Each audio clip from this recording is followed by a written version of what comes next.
আল্লাহ রাব্বুল আলামিনের দরবারে অজস্র ওজুদ শুকরিয়া আদায় করছি যে মহান আল্লাহ রাব্বুল আলামিন এই মুহররম মাসে গুরুত্বপূর্ণ, ফজিলতপূর্ণ, শ্রেষ্ঠত্বপূর্ণ, মহত্বপূর্ণ এই মুহররম মাসের পবিত্র জুমআর দিনের মধ্যে জুমআর নামাজ আদায় করার লক্ষ্যে আল্লাহ রাব্বুল আলামিনের ঘরের মধ্যে আমাদেরকে হাসিলা দেওয়ার তৌফিক দান করেছেন। এই জন্য প্রত্যেকেই হৃদয়ের গহ্বর থেকে মহান আল্লাহ রাব্বুল আলামিনের শুকরিয়া আদায় করে সমস্বরে বলি আলহামদুলিল্লাহ। আল্লাহ রাব্বুল আলামিন দুনিয়াকে একটা নিজামের মাধ্যমে, নিয়মের মাধ্যমে পরিচালনা করে থাকেন এবং মানুষকেও সেই নিজাম অনুযায়ী চলার জন্য আল্লাহ রাব্বুল আলামিন নির্দেশ দিয়েছেন। যারা আল্লাহর নিজাম অনুযায়ী চলে তারা হলো খাঁটি বান্দা, প্রিয় বান্দা, তারা আল্লাহর নিকট শ্রেষ্ঠ বান্দা, তারা হলো পুরস্কার প্রাপ্ত বান্দা।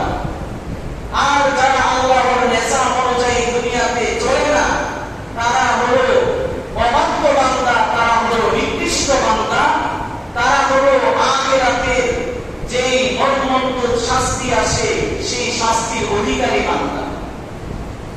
এই জন্য আমাদেরকে দুনিয়ার মধ্যে খোদাই নিজাম অনুযায়ী আমাদেরকে পৃথিবীতে চলতে হবে। এই নিজামের বাহিরে আমাদেরকে চলা যাবে না। এই নিজামের মধ্যে একটা নিজাম হলো যে আল্লাহ রাব্বুল আলামিন বান্দাদেরকে বলেছেন তারা যেন একে অপরকে ধোঁকা না দেয়, তারা পার্থিব জগতে তারা যেন ধোঁকা না দেয় এবং শয়তান যেন আল্লাহ তাআলা সম্পর্কে তাদেরকে ধোঁকা দিতে না পারে। নবী করিম সাল্লাল্লাহু আলাইহি ওয়াসাল্লাম তার উম্মতদেরকে ধোঁকা দিতে নিষেধ করেছেন। ধোঁকা অত্যন্ত বড় একটা জিনিস, অত্যন্ত গভীর, অত্যন্ত মন্দ, সামিম, নিন্দনীয় একটা জিনিস। এই ধোঁকা নিজেও খাবো না, অপরকেও ধোঁকা দিব না। এটা রাসূলের নিয়ম, রাসূলের সুন্নাত, রাসূলের আদর্শ। ধোঁকা নিজেও খাবো না, অপর মুসলমান ভাইকেও ধোঁকা দিব না। আজকে যে সমাজের চিত্র আছে সেই চিত্র যদি একেবারে শুরু থেকে শেষ পর্যন্ত আত্মমন্ত একটু যে রাষ্ট্র পর্যন্ত যদি দেখেন তাহলে দেখা যায় যে সমাজের মধ্যে যে সমস্ত মানুষ ধোঁকাবাজ হয়, প্রতারক হয়, বাচাল হয়, প্রগলক হয়, বেশি বেশি কথা বলতে পারে, মানুষকে ধোঁকা দিতে পারে, বাটপারি করতে পারে, তাদের সমাজের মধ্যে অনেক দাম। আর যে সমস্ত মানুষেরা নীরব থাকে, নিষ্ঠুর থাকে, তারা কথাবার্তা বলে না, নিজেদেরকে নমনীয় ভাবে চলায়, তাদেরকে মানুষ মনে করে ধোঁকা। কথা বলে ঠিক না বেঠিক? যারা নরম হয়ে থাকবে তাদেরকে মনে করে ধোঁকা, আর যারা ধোঁকা দেয়, প্রতারণা করে, মানুষের সাথে মিথ্যা করে, বাটপারি করে, তাদেরকে মানুষ মনে করে যে লোকটা প্রগতি চালা। কিন্তু আল্লাহর দৃষ্টিতে, রাসূলের দৃষ্টিতে ওই ধোঁকাবাজ ব্যক্তি, প্রতারক ব্যক্তি, মিথ্যুক ব্যক্তি, সে চালাক নয়, সেই হলো ধোঁকা। আর যে পৃথিবীতে নরম হয়ে নম্রতার সহিত, নমনীয়তার সহিত চলে, কোন কথা বলে, সেই ব্যক্তি হলো আল্লাহর নিকট, রাসূলের নিকট প্রিয় ব্যক্তি। সেই ব্যক্তি হলো আল্লাহ এবং রাসূলের নিকট চালাক ব্যক্তি। এই জন্য নবী করিম সাল্লাল্লাহু আলাইহি ওয়াসাল্লাম হাদিসের মধ্যে ইরশাদ করেন, মান সামা মান সামাতা নাজা। যে ব্যক্তি কথা না বলিয়া চুপচাপ থাকে, নীরব থাকে, ও সেই ব্যক্তি কালকে আমাদের ময়দানে নাজাত পাবে, মুক্তি পাবে। এই জন্য যার কথা বেশি তার কিয়ামতের ময়দানে হিসাবও হবে বেশি।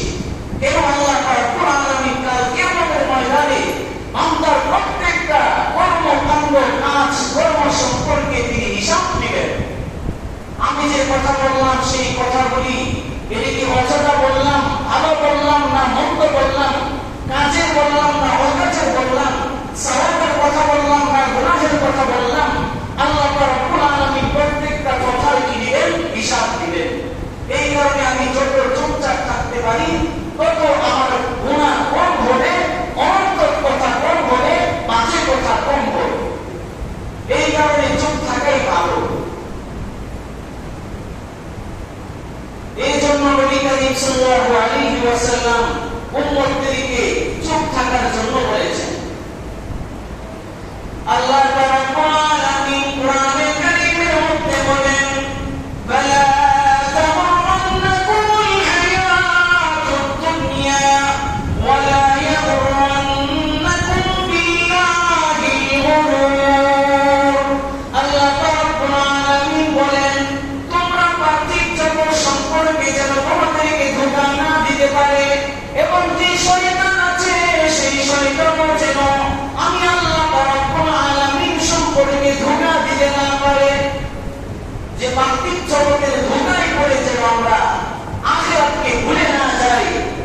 শয়তান যেন আমাদেরকে আল্লাহ সম্পর্কে ধোঁকা দিতে না পারে।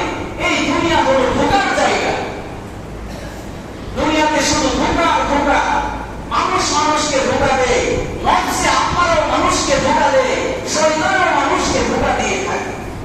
এই জন্য রাসূল কারীম সাল্লাল্লাহু আলাইহি ওয়াসাল্লাম বলেন, আদ-দুনিয়া মাতাউল গুরুর, যে দুনিয়া হলো ধোঁকার জায়গা, ধোঁকার আসবাবপত্র। এই দুনিয়ার মধ্যে শুধু ধোঁকা আর ধোঁকা। মানুষ এই দুনিয়ার মরিচিকার পিছনে দৌড়তেছে। যদি কোনো মরুভূমি হয়, সাহারা মরুভূমি আছে, সেই মরুভূমিতে যদি আপনারা যান তাহলে দেখতে পাবেন যে মরুভূমির এক জায়গা থেকে অন্য জায়গায় দূরে যদি তাকানো হয়, সূর্যের আলোতে মরুভূমির বালিকা রাশিগুলি চিকচিক করতে থাকে, পানির মতো টলমল করতে থাকে। দূর থেকে দেখতে পিপাসার্ত পথিক মনে করে ওই জঙ্গলে দেখা যায় পানি, আমি একটু সামনে গেলে পানি পাবো, পানি পান করতে পারবো। কিন্তু ওই পথিক যখন পিপাসার্ত পথিক দূরে যেই টলমলমান চিকচিক করা যেই পানির ঢেউ দেখতে পায়, সে যখন আস্তে আস্তে অগ্রসর হয়ে ওই জায়গায় পৌঁছে, তখন দেখে না এটা তো পানি না, এটা পানির কোনো জলাশয় না, পানির কোনো নহর না, এটা হলো মরিচিকা, এটা হলো বালু। তখন সে ধোঁকা খায়। আবার ওই জায়গায় পৌঁছার পরে আবার ঘুরে দেখে যে ওই জায়গার মধ্যে পানি সাঁতার কাটতেছে, পানি টলমল করতেছে। আবার ওই জায়গায় পানির আশায় সে পৌঁছে, দেখে না এই জায়গার মধ্যে পানি নাই, এটা হলো মরুভূমির বালুকা রাশি। এগুলি সূর্যের আলো পড়ে চিকচিক করতেছে। এই আলো তাকে পানি সম্পর্কে ধোঁকা দিয়েছে, কিন্তু ভাবে এই পৃথিবীর মানুষদেরকে ধোঁকা দেয়। মনে করে এই দুনিয়ায় হলো শান্তির জায়গা, সুখের জায়গা, দুনিয়ায় আরাম ভোগ বিলাসের জায়গা। এই জন্য শান্তি পাওয়ার জন্য মানুষ সকাল থেকে নিয়ে সন্ধ্যা পর্যন্ত, জয়কম থেকে নিয়ে একেবারে বৃদ্ধ হওয়ার পর্যন্ত সুখের আশায় শুধু দুনিয়ার পিছনে ছুটতে থাকে। কিন্তু কিয়ামত পর্যন্ত একজন মানুষ যদি সুখের আশায় দুনিয়ার পিছনে দৌড়তে থাকে, তাহলে কিয়ামত পর্যন্ত সে পশ্চিম কালেও সে সুখের দিশা পাবে না। এই জন্য আমাদেরকে দুনিয়ার দিকে না দৌড়ে আমাদেরকে আখিরাতের দিকে দৌড়তে হবে। কোন দিকে দৌড়তে হবে? আখিরাতের দিকে। এই জন্য আল্লাহ রাব্বুল আলামিন বলেন, বাল তুসিরুনাল হায়াতাদ দুনিয়া ওয়াল আখিরাতু খায়রুন ওয়া আবকা। যে তোমরা দুনিয়ার জগৎকে প্রাধান্য দিচ্ছ, অথচ তোমরা ভালো করে জেনে রাখো, বাল আখিরাতু খায়রুন ওয়া আবকা, যে আখিরাত পরকাল এটাই চিরস্থায়ী থাকবে এবং পরকালই হলো উত্তম। এই জন্য আল্লাহ রাব্বুল আলামিন জানিয়ে দিয়েছেন যে তোমরা দুনিয়াকে প্রাধান্য দিচ্ছ, এই দুনিয়া প্রাধান্য দেওয়ার জায়গা না, বরং আখিরাত পরকাল সেটাই হলো চিরস্থায়ী এবং সেটাই হলো দুনিয়া থেকে উত্তম। এই জন্য আখিরাতের চিন্তা ফিকির আমাদের করা উচিত। এই জন্য নবী করিম সাল্লাল্লাহু আলাইহি ওয়াসাল্লাম হাদিসের মধ্যে বলেন, আল কাইসু মান কানা নাফসাহু ওয়া আমিলা লিমা বা'দাহুল মাউত ওয়াল আজিজু মান আতবা'a নাফসাহু হাওয়াহা ওয়া তামান্না 'আলা আল্লাহ। নবী করিম সাল্লাল্লাহু আলাইহি ওয়াসাল্লাম বলেন, বুদ্ধিমান হলো ওই ব্যক্তি, দুনিয়ার মধ্যে বুদ্ধিমান হলো ওই ব্যক্তি, যে ব্যক্তি তার নিজের প্রবৃত্তিকে কন্ট্রোল করে চলে, দমন করে চলে, এবং সে তার পরকালের জন্য আমল করে, তো সেই ব্যক্তি হলো দুনিয়ার মধ্যে উত্তম শ্রেষ্ঠ ব্যক্তি। আর বোকাকে, নাদানকে, মূর্খকে নবী করিম সাল্লাল্লাহু আলাইহি ওয়াসাল্লাম বলেন, ওয়াল আজিজু মান আতবা'a নাফসাহু হাওয়াহা ওয়া তামান্না 'আলা আল্লাহ। নাদান মূর্খ হলো ওই ব্যক্তি, যে ব্যক্তি নিজের প্রবৃত্তির অনুসরণ করে, প্রবৃত্তি অনুযায়ী চলে, মনের খাহেশাত অনুযায়ী চলে, ওয়া তামান্না 'আলা আল্লাহ, এবং সে আল্লাহ রাব্বুল আলামিনের উপর ভরসা করে বসে থাকে, ওই ব্যক্তি হল পৃথিবীর মধ্যে সবচেয়ে নিকৃষ্ট এবং নাদান ব্যক্তি। এই জন্য নিজের মনের যেই খারাপ রিপু, খারাপ চাহিদা, খারাপ যে প্রবৃত্তি আছে, কুপ্রবৃত্তি, সেটার অনুসরণ করা যাবে না। যদি আমি মনের খারাপ চাহিদার অনুসরণ করি তাহলে আমি ধোঁকার মধ্যে পড়ে যাব, আমি ধ্বংস হয়ে যাব। মন তো অনেক কিছুই চায়, মন ভালো কাজও চায়, খারাপ কাজও চায়, কিন্তু খারাপ কাজ থেকে বিরত থেকে ভালো কাজ করা, এটা হলো নেক বান্দাদের সিফত, মুমিন বান্দাদের সিফত। নবী করিম সাল্লাল্লাহু আলাইহি ওয়াসাল্লাম আরেক হাদিসের মধ্যে বলেন, লা ইউমিনু আহাদুকুম হাত্তা ইয়াকুনা হাওয়াহু তাবা'আন লিমা জিতু বিহি। নবী করিম সাল্লাল্লাহু আলাইহি ওয়াসাল্লাম বলেন, তোমরা ততক্ষণ পর্যন্ত পরিপূর্ণ মুমিন হতে পারবে না যতক্ষণ না পর্যন্ত আমার আনিত ধর্মের মনের প্রবৃত্তি চাহিদা ছাড়িয়া আমার আনিত ধর্মের অনুসারী না হবে। নবী করিম সাল্লাল্লাহু আলাইহি ওয়াসাল্লাম এই হাদিসের মধ্যে বুঝাতে চাচ্ছেন, যতক্ষণ না পর্যন্ত তোমাদের মনের অন্যায় চাহিদা, খারাপ চাহিদা প্রতিরোধ না করে, প্রতিহত না করে, দমন না করে আমার আনিত ধর্মের অনুসরণ না করবে, ততক্ষণ পর্যন্ত লা ইউমিনু আহাদুকুম, তোমাদের মধ্য থেকে কেউ পরিপূর্ণ ঈমানদার হতে পারবে না। এই জন্য পরিপূর্ণ ঈমানদার বা মুমিন হওয়ার জন্য শর্ত হলো যে আমাদেরকে মনের কুপ্রবৃত্তি, মনের চাহিদা, খারাপ চাহিদাকে প্রতিহত করতে হবে, দমন করতে হবে। নবী করিম সাল্লাল্লাহু আলাইহি ওয়াসাল্লাম আরেক হাদিসের মধ্যে বলেন, মান ক্বালা বিল কুরআনি ফি রা'i রা'ইহি ফালইয়াতাবাওয়া মাকআদাহু মিনান নার। যে ব্যক্তি কুরআন সম্পর্কে নিজের মন গড়া মতো বলে, কুরআন সম্পর্কে নিজের মন গড়া মতো বলে, তো সেই ব্যক্তি যেন তার ঠিকানাকে জাহান্নাম বানিয়ে নেয়। বলেন নাউজুবিল্লাহ। কুরআন সম্পর্কে যে নিজের মন গড়া মতো বলবে, সেই ব্যক্তি তার ঠিকানাকে জাহান্নামের মধ্যে বানিয়ে নেবে। এই জন্য কুরআন সম্পর্কে কোনো ভুল বলা যাবে না। বর্তমানে এমন অনেক জ্ঞানী গুণী শিক্ষিত আছে যারা আরবির সামান্যতম গ্রামার সম্পর্কে জানে না, সত্য সম্পর্কে জানে না, বাক্য সম্পর্কে জানে না। সেই সমস্ত লোকেরা নতুন ভাবে দাবি করে যে কোরআনের অমুক জায়গায় ভুল আছে, অমুক জায়গায় ভুল আছে, বলে নাউজুবিল্লাহ।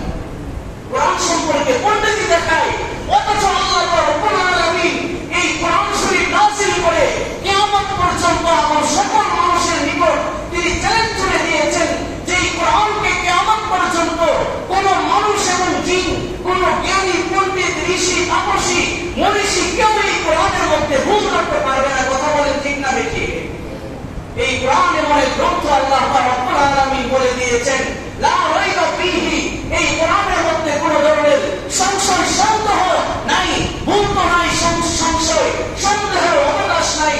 আল্লাহ রাব্বুল আলামিন আরেক আয়াতের মধ্যে জানিয়ে দিয়েছেন, ইন্না আনজালনাহু, আমি কোরআনকে নাযিল করেছি, ওয়া ইন্না লাহু লাহাফিজুন, এবং কিয়ামত পর্যন্ত আমি এই কোরআনকে অবিকল ভাবে আমি এটাকে সংরক্ষণ করব। বলে সুবহানাল্লাহ। এই জন্য অনেকে আছে কোরআনের মধ্যে নিজের মন গড়া মতো বলে থাকে। যারা কোরআনের মধ্যে ভুল করে তারা হলো নাস্তিক, তারা কাফের, তাদের ঠিকানা হলো জাহান্নাম। বলতেছিলাম যে ধোঁকা সম্পর্কে, যে দুনিয়ার ধোঁকা সম্পর্কে বেঁচে থাকা। নবী করিম সাল্লাল্লাহু আলাইহি ওয়াসাল্লাম আরেক হাদিসের মধ্যে বলেন, লা ইয়াল্লাহুল মুমিনু বিজুহলিন মাররাতাইনি, যে একজন মুমিন একই গর্তের মধ্যে দুইবার পা দিতে পারে না। যে মুমিন রাস্তা দিয়ে পথ চলে, একই গর্তের মধ্যে সে দুইবার পা ফেলতে পারে না, একই গর্তের ভিতরে দুইবার সে পড়তে পারে না, হোঁচট খেতে পারে না। মুমিনকে হতে হবে সদা সতর্ক, সদা জাগ্রত। কোন কাফের মুশরিক বেঈমান যেন মুসলমানকে ধোঁকা না দিতে পারে, আর সময় এটা হলো ধোঁকার জায়গা, ধোঁকার বাঁচা। যে যত ধোঁকা দিতে পারে তত সে চালাক, আর যে যত নরম হয়ে চলে, ভালোভাবে চলে, সে তত ধোঁকা। এটা সমাজের নিয়ম হয়ে গিয়েছে। আমরা ভালো মানুষদের সমাজে মূল্যায়ন করি না। যারা বাপ্পা আছে, ধোঁকাবাজ আছে, প্রতারক আছে, মিথ্যুক আছে, তাদেরকে আমরা দাম দেই। কেন? তাদেরকে দাম না দিলে আমি ভালোভাবে চলতে পারবো না, সে আমার পিছনে লেগে যাবে। এই কারণে দেখা যায় তার জন্য আমি সবকিছু করে থাকি। দেখা যায় যে দুধের বাজারের মধ্যে সকালবেলা দুধ বিক্রি হয়, যদি দুধ থাকে 2 কেজি, আরো পানি তার মধ্যে মিশ্রণ করা হয় 1 কেজি, 3 কেজি বাড়িয়ে এটাকে বিক্রি করা হয়। কিসের জন্য? লাভের আশা। এটা মানুষকে ধোঁকা। এই বিক্রি আপনার জন্য জায়েজ হয় নাই।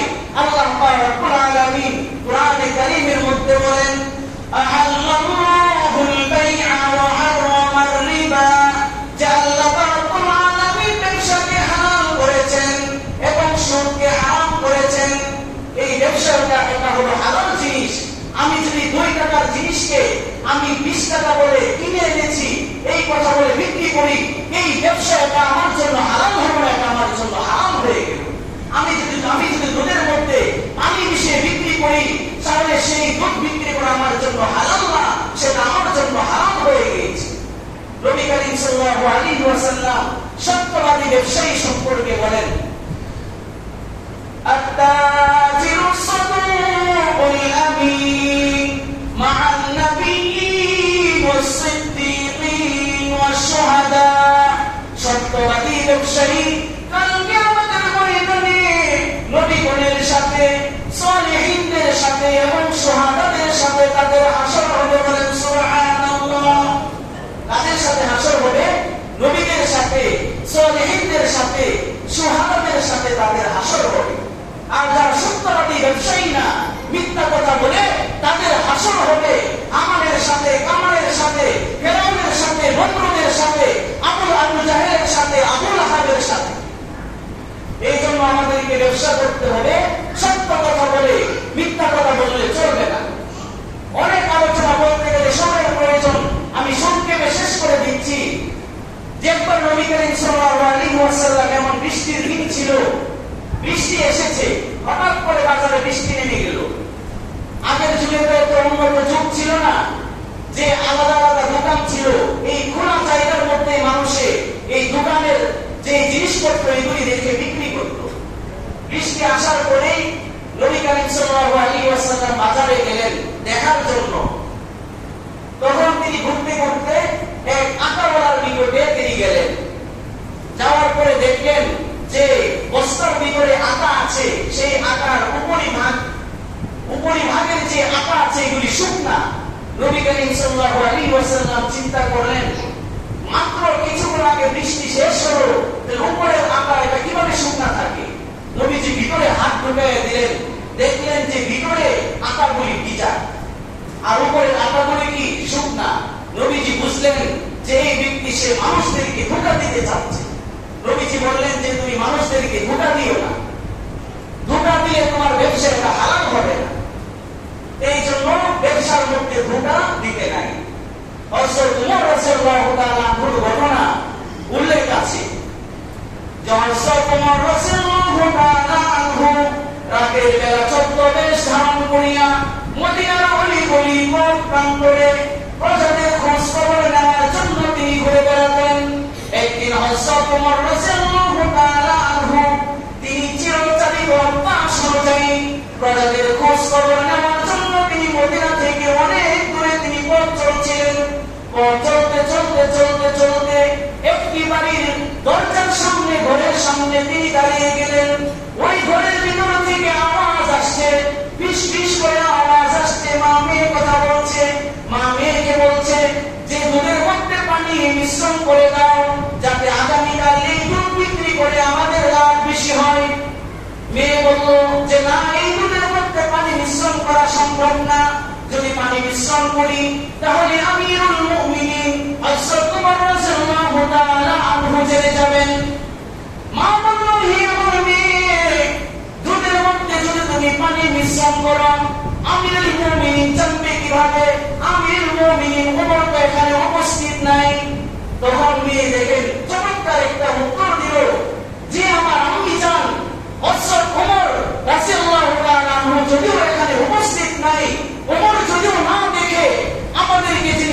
করেছেন, আকাশ জমিন যিনি সৃষ্টি করেছেন, যিনি সামিউন বাসীর, যিনি সর্বদ্রষ্টা সর্বশ্রোতা, সেই মহান আল্লাহ রব্বুল আলামিন আমাদের এই ধোঁকা সম্পর্কে তিনি দেখবেন।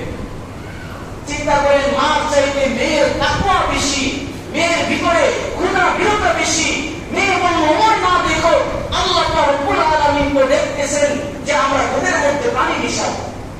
হযরত ওমর রাদিয়াল্লাহু তাআলা আনহু মা মেয়ের এই কথা শুনে তিনি রাজপ্রাসাদের মধ্যে পেয়ে গেলেন, রাজভবনে পেয়ে গেলেন। পেয়ে যাওয়ার পরে তিনি সকালেই সৈন্যবাহিনী পাঠালেন। সৈন্যবাহিনী এসে মা মেয়েকে গ্রেফতার করে নিয়ে গেল। নিয়ে যাওয়ার পরে হযরত ওমর রাদিয়াল্লাহু তাআলা আনহু সিংহাসনের মধ্যে বসে আছেন। হযরত ওমর রাদিয়াল্লাহু তাআলা আনহু জিজ্ঞাসা করলেন যে, তোমরা মা মেয়ে রাত্রের বেলা যে কথাবার্তা বলেছিলে, আমি ওমর রাত্রের বেলা তা শুনেছি। এই কথা জানার পরে মা মেয়ের শরীরের মধ্যে কম্পন তৈরি হলো, তারা কাঁপতে আরম্ভ করলো। তখন হযরত ওমর রাদিয়াল্লাহু তাআলা আনহু বললেন যে, মাকে বললেন যে, তোমাকে আমি এই শর্তে মাফ করতে পারি যে তুমি ভবিষ্যতে আর এমন ধোঁকা দিবে না, আর তোমার মেয়ের তাকওয়া, তোমার মেয়ের যে ভালো কাজ, এটা আমার কাছে অত্যন্ত পছন্দনীয় হয়েছে। সেই পছন্দের পুরস্কার স্বরূপ আমার ছেলে আব্দুল্লাহর সাথে তোমার মেয়ের বিবাহ করিয়ে দিব। বলেন সুবহানাল্লাহ। এই তাকওয়ার পুরস্কার স্বরূপ রাখালের এক কন্যার সাথে আমিরুল মুমিনিন অর্থজাহানের বাদশা হযরত ওমর রাদিয়াল্লাহু তাআলা আনহুর ছেলে আব্দুল্লাহর সাথে সেই সাধারণ ঘরানার সেই তাকওয়াওয়ালী কন্যার বিবাহ হয়ে গেল। বলেন সুবহানাল্লাহ। তাকওয়া মানুষকে কোথায় পৌঁছিয়ে দেয়? একেবারে নিচ থেকে উপর পর্যন্ত তাকে পৌঁছিয়ে দিয়েছে একমাত্র এই তাকওয়ার কারণে। নবী করিম সাল্লাল্লাহু আলাইহি ওয়াসাল্লাম হাদিসের মধ্যে বলেন, লা ইয়াদখুলুল জান্নাতা খাবুন ওয়ালা বাখীলুন ওয়ালা মান্নান। যে জান্নাতের মধ্যে প্রবেশ করবে না ধোঁকাবাজ ব্যক্তি, কে প্রবেশ করবে না? ধোঁকাবাজ ব্যক্তি, সে জান্নাতের মধ্যে যাবে না। এই কারণে আমাদেরকে ধোঁকা দিয়ে চলবে না। মানুষদেরকে ব্যবসা হোক, কথাবার্তা হোক, কাজকর্ম হোক, যে কোনো ভাবে হোক, সকল ধরনের ধোঁকা দেওয়া থেকে আমাদেরকে বিরত থাকতে হবে যদি আমরা জান্নাতের মধ্যে যেতে চাই। আর যদি মানুষদেরকে ধোঁকা দেই, মিথ্যা কথা বলি, তাহলে এমন অবস্থায় আমি জান্নাতে যেতে পারবো না, বরং আমার ঠিকানা হবে জাহান্নাম। এই কারণে আমাদেরকে মানুষদেরকে ধোঁকা দেওয়া থেকে বেঁচে থাকতে হবে। আল্লাহ রব্বুল আলামিন আমাদের প্রত্যেককে যে ধোঁকা সম্পর্কে গুরুত্বপূর্ণ আলোচনা করা হয়েছে, ওনার উপরে আমল করার তৌফিক দান করেন। প্রত্যেকে বলি আমিন।